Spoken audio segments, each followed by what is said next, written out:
Hello, ladies and gentlemen, and welcome back to Cinders. We left off last time with lovely Sophia and Gloria freaking out over the fact that dear mommy dearest, my god, my hair is bugging me. There we go, got it. Dear mommy dearest had left without a word. So why on earth did Carmosa leave so early without saying anything? Doesn't that seem suspicious? It's not as if Mother tells us anything. Even we don't know what she does. If she thought we needed to know, she'd tell us. She'll be back in 2 days, and that's it. Do you think this has anything to do with that strange man who came by yesterday? All I know is that it's none of our business.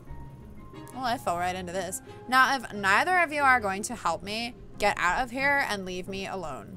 Let's get out of here, Cinders. Our audience with Her Majesty is clearly over.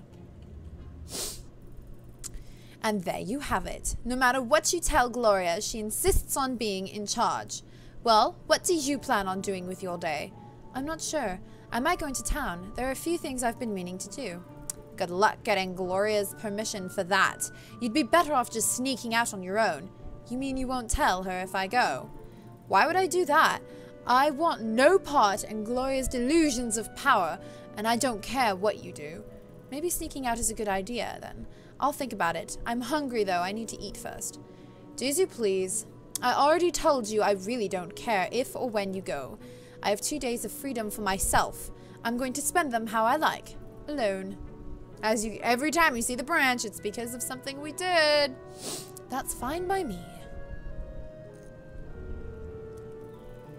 Breakfast was lovely. Everything is so much more relaxing and peaceful when Carmosa's away. It sure would be nice if every day could be like this. I guess that's just a silly dream, though. I wonder what I should do today. It would definitely be the perfect day to go into town. I could talk with that woman, Madame Guide, who I can't do the accent for, and I don't promise anything. Or go see Tobias, where there's no sense in waiting around. I should get going. I wonder if I should tell Gloria that I'm leaving. She'd be angry if she found out later. Now, technically speaking, I've been a little too... I thought about this, and I have this, like, need to be as friendly with everyone as possible in these games, so I've been, like, super friendly with the girls. I think the best way to have gotten this story ending that I'm aiming for was to just be, like, super flippant and, like, no, I hate all of you, and I'm gonna be an absolute, like, baby. But let's go ahead and go tell Gloria, because we've already flaffed it up with Sophia. As much as I hate to admit it, it's probably better to tell her now instead of later. She's taking this whole responsibility thing pretty seriously. She might let me go if I show her some respect. It certainly beats having to deal with her anger later on.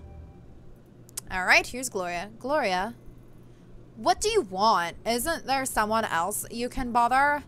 I just want to go into town. I thought I'd let you know. Oh, well, how considerate of you. But why should I let you go? Well, we could rebel.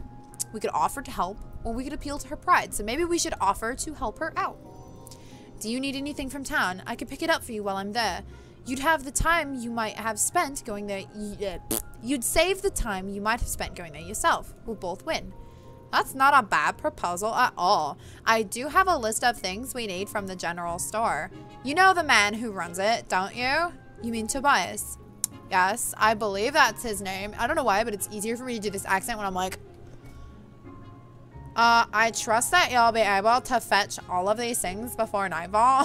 See? The more contorted I make myself, the better the accent. Not a problem. Give me the list and I'll take care of it. Thanks. Let's go to the forest first.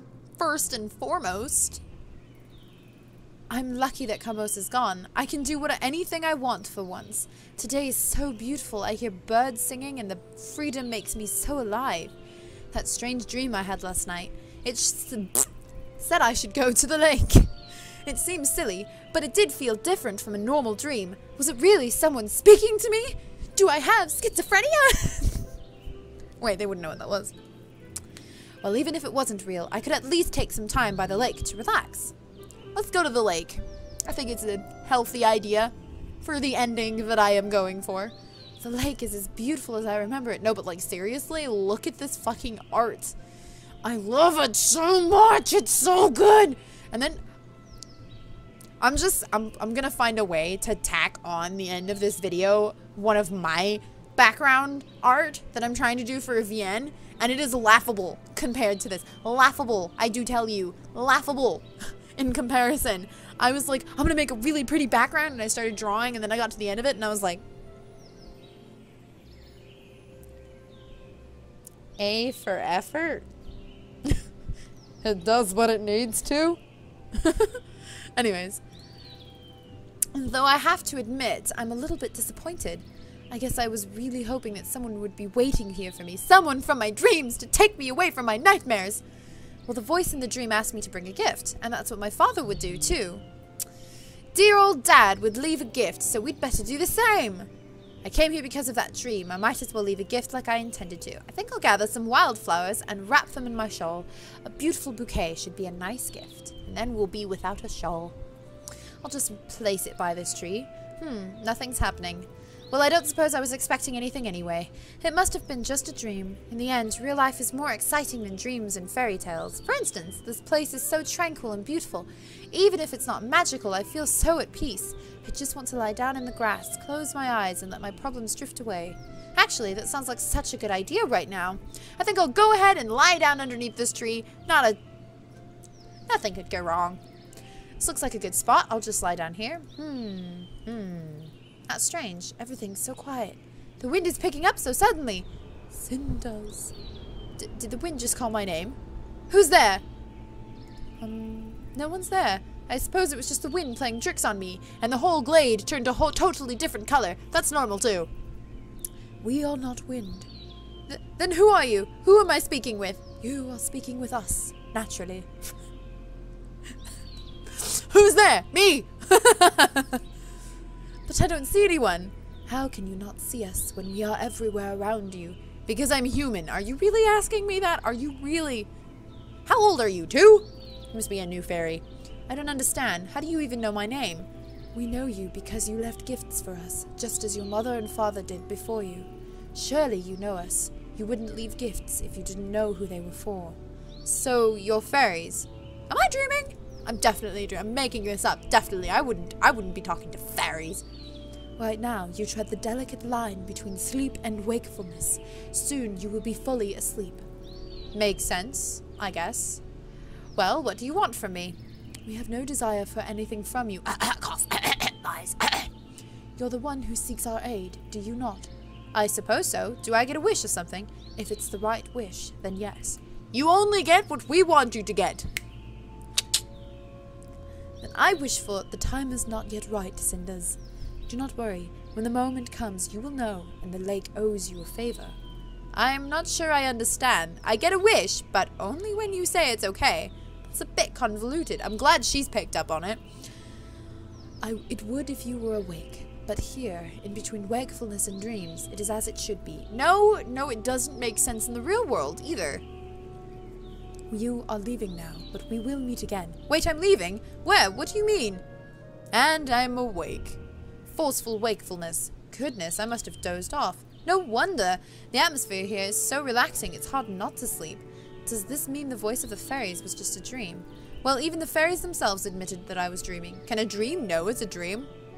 No, actually, I know this for a fact. I had a lucid dream once. I did a vlog of this ages ago. I had a lucid dream, and the dream kept trying to go. It was like, what are you doing? We have to go save your backpack from the spiders. And I was like, no, I need to melt glass. I'm dreaming. And they were like, she's lost it. Teenage Mutant Ninja Turtles were like, totally. It was a weird dream.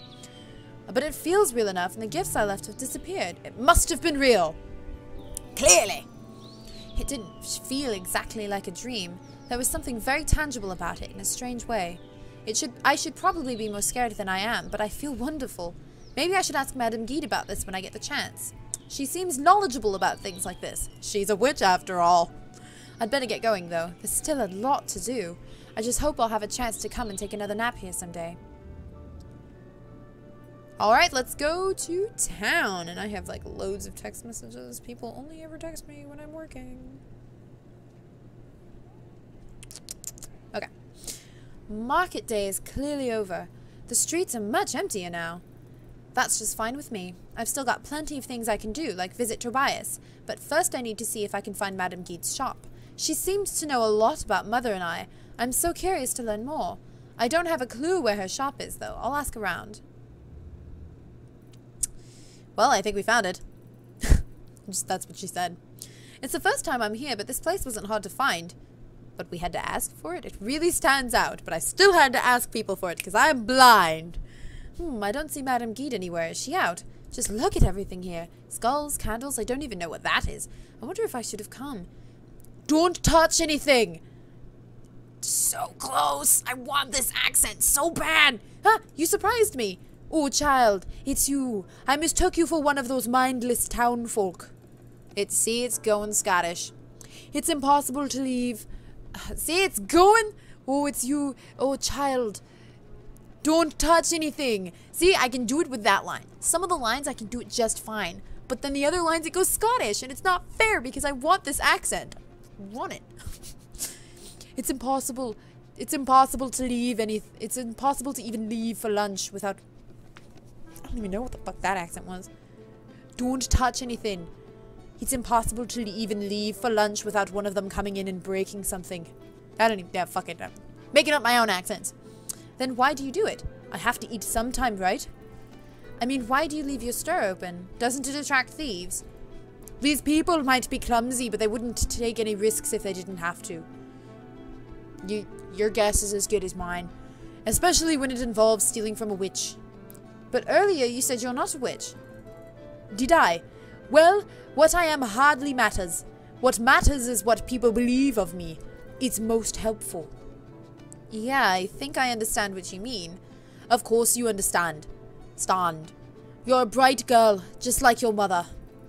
That's what I wanted to talk to you about. You act like you knew Mother, but I don't remember you. I did know your mother, but not as well as you'd like. I know you too. How did you two meet? A few months before you were born, your mother had some health problems. She came to me for help.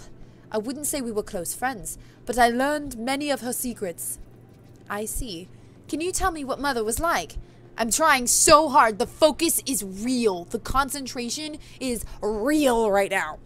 Can you tell me what Mother was like? I only know her from what Father told me. Oh, I have nothing but respect for her. She was a strong and clever woman who wouldn't settle for the boring life that was expected of her. She was ambitious, motivated, and she always knew how to get what she wanted. How strange. Father always spoke of her as if she was an angel. Humble, caring, and a hopeless romantic. How is that strange? Those aren't conflicting descriptions. Can't a woman be smart and independent and still want to be a good mother and wife?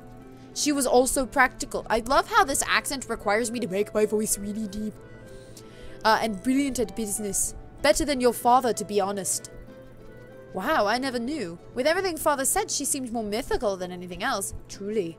You know, you're rather similar to your mother. The two of you have the same spark. I am not good wife material. I am not independent. How do you know?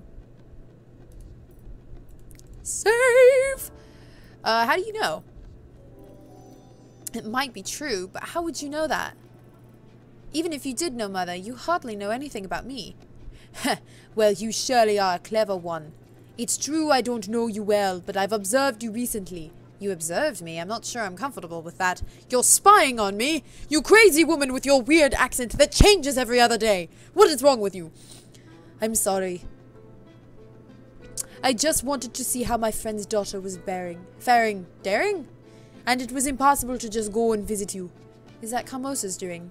Ah, Lady Carmosa. Your father was always attracted to extraordinary women. He may have had a good heart, but he was a little disconnected from reality. Without your mother's guidance, he likely would have lost his title and fortune in no time. I don't even know what the fuck accent. Carmosa also had the brains and ambition necessary to manage his estate.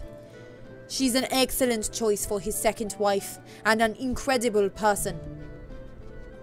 Beg to differ or agree with Madame Guide. I suppose if you look at it that way, Carmosa is pretty capable. From what I've heard, she hasn't had it easy. I know she had to work hard to get and stay where she is. I mean, the house is still standing after all, so clearly she knows what she's doing. But that doesn't make her like me. That's the price she had to pay. She couldn't get to this position by worrying about who likes her. But even knowing that, she put her family first and gave up personal happiness for the sake of the house. That's something worth respecting. I'm trying so hard. The struggle is really real right now. Certainly, I respect her. I understand what you're saying, but it's still hard for me to like her. I don't know. What do you guys think? How do you feel about this situation? Aside from my terrible accents. What do you think about Lady Carmosa? Does it seem like she had reason to turn into the absolute horrible monster that she is? As long as you respect her sacrifice, you're a wise child. No matter which path you choose to pursue in life, you'll have to sacrifice something after all. Multiple accents.